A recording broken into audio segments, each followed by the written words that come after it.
جو دشمنان اسلام کے دلوں میں تھی وہ ختم ہو جائے گی اس کی وجہ سے۔ آج دیکھ لو امت مسلمہ عمومی طور پر دین سے غافل کیوں ہے؟ مثال کے طور پر ہم نمازوں سے دور کیوں ہیں؟ ایک تاجر کے پاس نماز پڑھنے کا وقت کیوں نہیں ہے؟ اس کا عذر سنیے تو وہ یہی بتائے گا کہ تجارت کا نقصان ہو جائے گا، تجارت کا نقصان ہو جائے گا۔ دیگر احکام کے متعلق ہم غفلت میں کیوں پڑے ہوئے ہیں، دین سے دور کیوں ہیں؟ اس کی وجہ نکلے گی دنیا کی محبت، اس کی وجہ نکلے گی دنیا کی محبت۔ اب دنیا کی محبت کو کچلیں گے، اس کا آپریشن کریں گے تو پتہ یہ چلے گا کہ فقر و فاقے کا ڈر، دنیا کے پیچھے رات دن ایک کیوں کر رہا ہے، کیوں بھاگ رہا ہے، خون پسینہ ایک کیوں کر رہا ہے، اللہ اور اللہ کے رسول کی نافرمانی کیوں کر رہا ہے؟ اس لیے کہ اس کو ایک ڈر ستا رہا ہے۔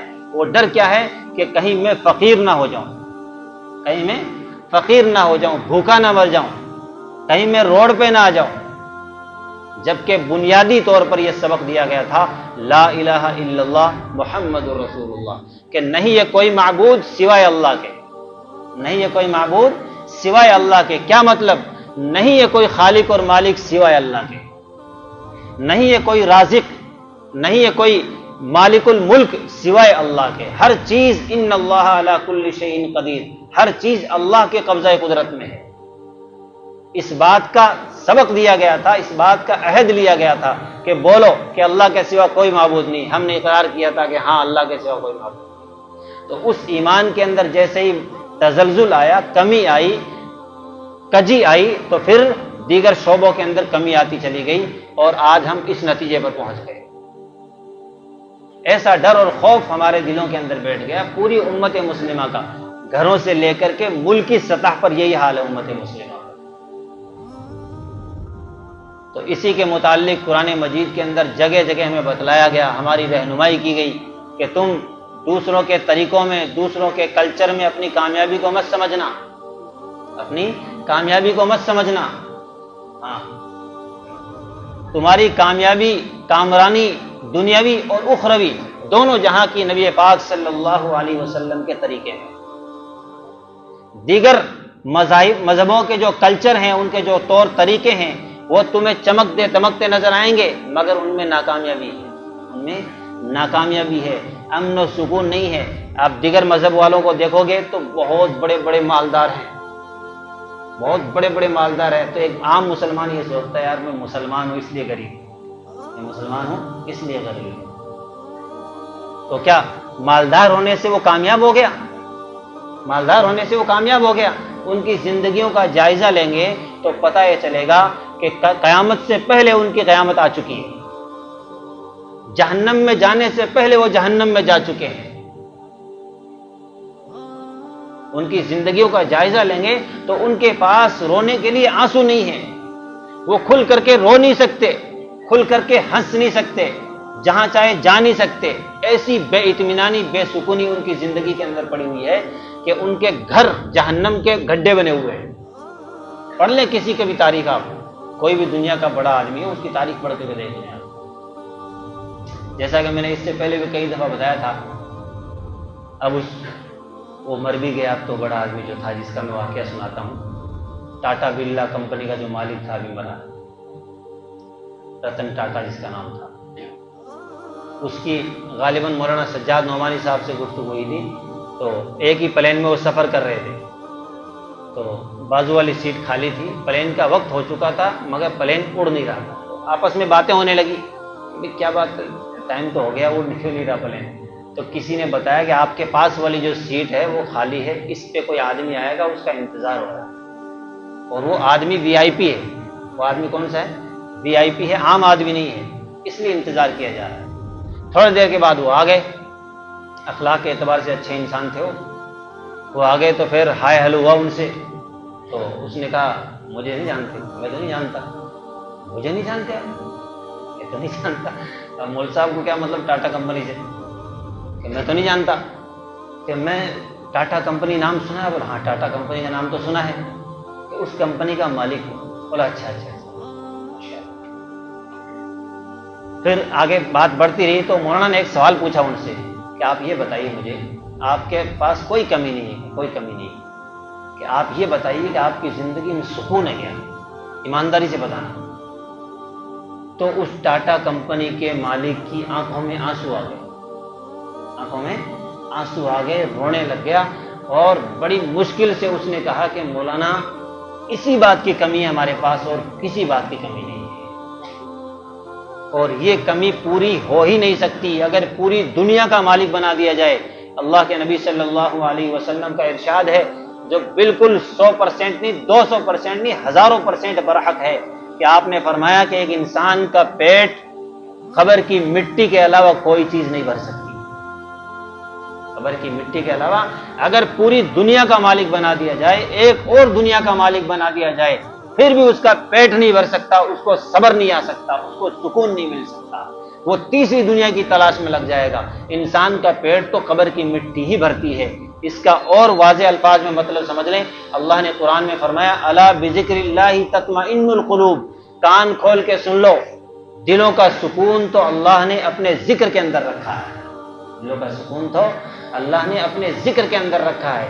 تو الحمدللہ اللہ نے ہمیں کامل اور مکمل مذہب عطا فرمایا، ایسا مذہب جس سے دل سکون پا جاتا ہے، جس سے پیٹ بھر جاتا ہے، جس سے آدمی کو زندگی کے اندر ایسا محسوس ہوتا ہے کہ میں جنت میں ٹہل رہا ہوں، اور ایسی چھاپ چھوڑ کر کے وہ دنیا سے جاتا ہے کہ رہتی دنیا تک کے لیے وہ ہمیشہ ہمیشہ کے لیے زندہ ہو جاتا ہے۔ وَلَا تَقُولُوا فِي سَبِيلِ اللَّهِ أَمْوَاتٌ بَلْ أَحْيَاءٌ وَلَٰكِن لَّا تَشْعُرُونَ، کہ وہ لوگ جو اللہ کے نام پر شہید کر دیے گئے یا شہید ہو گئے، وہ کیا ہیں؟ بل احیاء ولکن لا تشعرون، وہ لوگ زندہ ہیں، تم لوگ شعور نہیں رکھتے اس بات کا۔ تو اللہ تبارک و تعالیٰ نے ایسا پاکیزہ اور مکمل کلچر ہمیں عطا کیا ہے، مگر افسوس ہماری ایمان کی کمزوری کی بنیاد پر، دین سے دوری کی بنیاد پر، دین سے روگردانی کی بنیاد پر آج ہم کشمکش کا شکار ہیں، آج ہم کشمکش کا شکار ہیں، حالانکہ ہمیں اللہ نے اوروں کی ہدایت کے لیے بھیجا تھا، آج ہم خود ہدایت کے متلاشی ہیں۔ اللہ نے ہمارا نام کیا قرآن کے اندر ذکر فرمایا؟ خیر امت۔ کیوں؟ تأمرون بالمعروف وتنہون عن المنکر، کیونکہ تم لوگوں کو اچھائی کا حکم کرتے ہو اور برائیوں سے روکتے ہو۔ ہمیں اوروں کی رہبری کے لیے بھیجا گیا تھا دنیا کے اندر، مگر آج ہم خود دوسروں کی رہبری کے تلاش مند ہیں۔ تو یہ پوری وجوہات کیوں ہیں؟ اس لیے کہ دین ہماری زندگیوں میں نہیں ہے، قرآن ہمارا مشعل راہ نہیں ہے، قرآن ہمارا رہبر نہیں ہے۔ اللہ کے نبی صلی اللہ علیہ وسلم کے کلچر کو ہم نے پس پشت ڈال دیا اور غیروں کو اپنا مقتدا اور پیشوا بنا، جبکہ اللہ کے نبی صلی اللہ علیہ وسلم کا صاف فتویٰ ہے من تشبہ بقوم فہو منہم، کہ جو جن لوگوں کی مشابہت اختیار کرے گا قیامت کے دن وہ انہی میں سے ہوگا، وہ انہی میں سے ہوگا۔ حلال چیزوں کے اندر، عبادات کے اندر تشبہ سے بھی بچنے کا حکم دیا گیا ہے۔ اللہ کے نبی صلی اللہ علیہ وسلم نے ارشاد فرمایا کہ آج 10 تاریخ محرم کی تم روزہ رکھو، تم روزہ رکھو۔ تو صحابہ کرام نے عرض کیا اللہ کے رسول یہود بھی روزہ رکھتے ہیں، یہودی بھی روزہ رکھتے ہیں، تو ان سے مشابہت نہیں ہو جائے گی؟ مشابہت کس میں ہو رہی ہے؟ روزہ رکھنے میں، کوئی پکنک پہ جانے پہ نہیں ہو رہی۔ روزہ رکھنا، اور روزہ رکھنا عبادت ہے، کہ تم روزے میں بھی ان کی مشابہت اختیار نہیں کر سکتے۔ اللہ کے نبی نے فرمایا ان کی مخالفت کے اندر ایک روزہ اور رکھو، چاہے تو 9 کا رکھ لو، چاہے 11 کا رکھ لو، ان سے مشابہت نہیں ہونی چاہیے۔ تو جب عبادت کے اندر مشابہت کی اجازت نہیں ہے تو دیگر رسم و رواج کے اندر جو سراسر ناجائز اور حرام ہیں ان کے اندر مشابہت کرنا کتنا بڑا جرم ہو جائے گا۔ تو ہمارے بچے اس طریقے سے پٹاخے پھوڑ رہے تھے اور اس طریقے سے مٹھائیاں خرید رہے تھے۔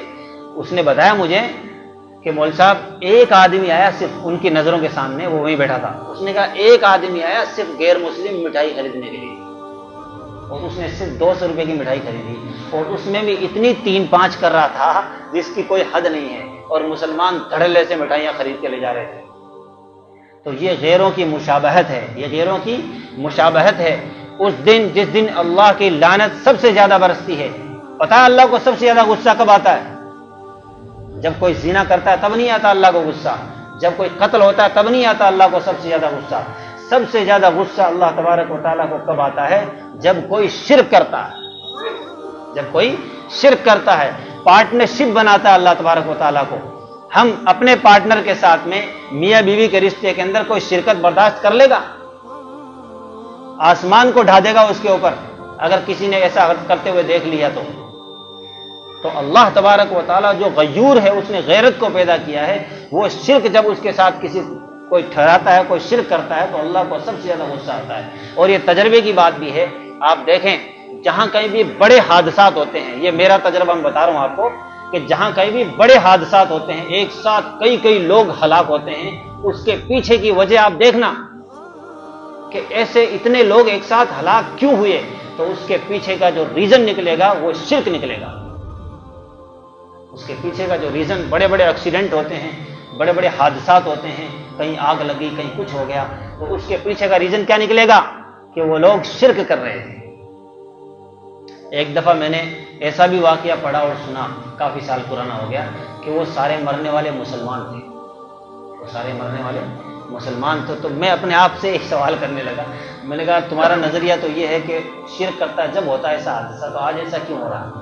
حالانکہ یہ کوئی مسلمہ بات نہیں ہے، میں تجربہ شیئر کر رہا ہوں آپ کے سامنے۔ تو پتہ یہ چلا کہ وہ بھی کسی درگاہ پہ جا رہے تھے۔ درگاہ پہ جانا گناہ نہیں ہے، لیکن وہاں عام طور پر 99% لوگ شرک کرتے ہیں، اللہ کے علاوہ کو، غیر اللہ کو سجدہ کرتے ہیں، اس لیے اللہ نے جو ہے اپنے غصے کا اظہار فرمایا۔ تو ایسے دن یعنی کل کے دن، جو ہندو کیلنڈر کے اعتبار سے کارتک کے مہینے کی 15 تاریخ کو یہ تیوہار منایا جاتا ہے، تو اس تیوہار میں وہ اللہ کے علاوہ کی پوجا کرتے ہیں۔ تو ایک مسلمان جو توحید کا اقرار کرنے والا ہے، وہ اللہ کے علاوہ کو چھوڑ کر کسی کو مانے گا تو اللہ کو کتنی تکلیف ہوگی۔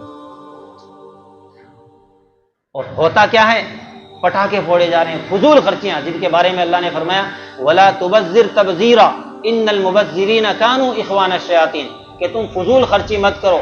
کیوں؟ اس لیے کہ فضول خرچی کرنا شیطان کا کام ہے، فضول خرچی کرنے والا شیطان کا بھائی ہے، اور ہر آدمی قیامت کے دن اپنے بھائی کے ساتھ میں ہوگا، اور شیطان کہاں ہوگا بھائی؟ جہنم کے اندر ہوگا، تو اس کا ماننے والا بھی کہاں ہوگا؟ جہنم کے اندر ہوگا۔ تو اس لیے میرے محترم بزرگ اور دوستوں، ایسے موقع پر ہم اپنے ایمان کا جائزہ لیں، اپنے ایمان کے بارے میں متفکر ہو جائیں۔ یہی اصل ہمارا سرمایہ ہے، مال و دولت سرمایہ نہیں ہے۔ مال جائے تو جائے، جان جائے تو جائے، مگر ایمان نہ جائے، ہمارا ایمان نہیں جانا چاہیے۔ اصل سرمایہ ہمارے پاس کیا ہے؟ ایمان ہے۔ اللہ کے نبی صلی اللہ علیہ وسلم نے بڑے اچھے انداز میں امت کی ہر ایک فرد کی تربیت کی ہے۔ اللہ کے نبی نے فرمایا خمر الآنیہ، رات کو جب سو تو اپنے برتنوں کو ڈھانپ دیا کرو، اپنے برتنوں کو ڈھانپ دیا کرو۔ وَأَكْنِهُ الْأَسْقِيَةَ، اور مشکیزے کو، پانی کے پینے کے برتنوں کو ڈھک دیا کرو، ان کے منہ کو بند کر دیا کرو۔ وَأَجِيفُ الْأَبْوَابَ، اور گھروں کے دروازوں کو بند کر دیا کرو۔ اور اسی طریقے سے اللہ کے نبی صلی اللہ علیہ وسلم نے ارشاد فرمایا وَأَطْفِئُ الْمَصَابِيحَ، چراغ کو بجھا دیا کرو۔ فَإِنَّ الْفُوَيْسِقَةَ، کیونکہ چوہیا جو ہے جرت الفتیلہ، چراغ کی بتی کو کھینچ کر لے آتی ہے۔ فَأَحْرَقَتْ أَهْلَ الْبَيْتِ، جس سے تمہارا گھر جل جاتا ہے۔ اللہ کے نبی تشریف فرماتے ایک چوہیا نے چراغ کی بتی کو کھینچ کر ادھر لے آئی، جس سے چٹائی جل گئی۔ تو اللہ کے نبی نے فرمایا کہ یہ چوہیا، اس کے دماغ میں شیطان نے بات ڈالی، اس کے دماغ میں شیطان نے بات ڈالی کہ تجھے اس طرح کرنا ہے، اس لیے وہ چراغ کو ادھر لے کے آئی، یہ چٹائی جل گئی۔ اور کل کیا ہو رہا تھا؟ ہم خود چوہے اور شیطان بنے ہوئے تھے۔ اس طرح کے پٹاخے جس میں سراسر آگ ہی آگ بھری ہوئی تھی۔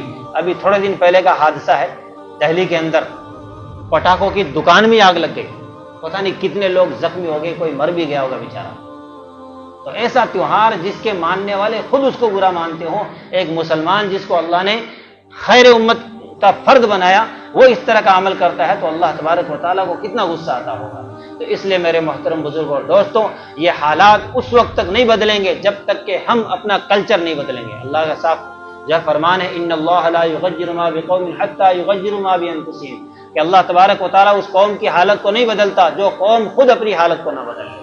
تو اس لیے میرے محترم بزرگ اور دوستوں، ہمیں نمازوں کا اہتمام کرنا ہے، اور نمازوں کے ساتھ فرائض کے ساتھ نوافل کا بھی اہتمام کرنا ہے۔ حالات اسی بات کا تقاضا کرتے ہیں کہ اس وقت ہماری کوئی تہجد بھی نہیں چھوٹنی چاہیے۔ حالات اس بات کے متقاضی ہیں کہ ہماری نماز نہیں بلکہ تہجد کی نماز بھی نہیں چھوٹنی چاہیے۔ اسی طریقے سے گناہوں سے توبہ اور استغفار کرنا ہے، اور خوب صدقہ اور خیرات کرنا ہے۔ اللہ کے نبی نے فرمایا کلوا واشربوا وتصدقوا والبسوا، کھاؤ پیو، اچھا کھاؤ، اچھا پہنو، اور اسی طریقے سے خوب صدقہ کرو، کیونکہ صدقہ بلاؤں کو ٹال دیتا ہے۔ تو حالات کو بدلنے کا ایک ذریعہ کیا ہے؟ صدقہ کرنا، نماز پڑھنا، روزہ رکھنا، اللہ سے رجوع کرنا۔ تو یہ تمام اعمال ہم اپنی زندگی کے اندر لائیں گے تو انشاءاللہ حالات صرف ہمارے گھروں کے نہیں بلکہ پوری دنیا کے بدل جائیں گے انشاءاللہ۔ اللہ تبارک و تعالی ہمیں کہنے سننے سے عمل کرنے کی توفیق عطا فرمائے اور تمام طرح کے شرک و بدعات سے، رسومات سے ہماری حفاظت فرمائے۔ وآخر دعوانا الحمدللہ۔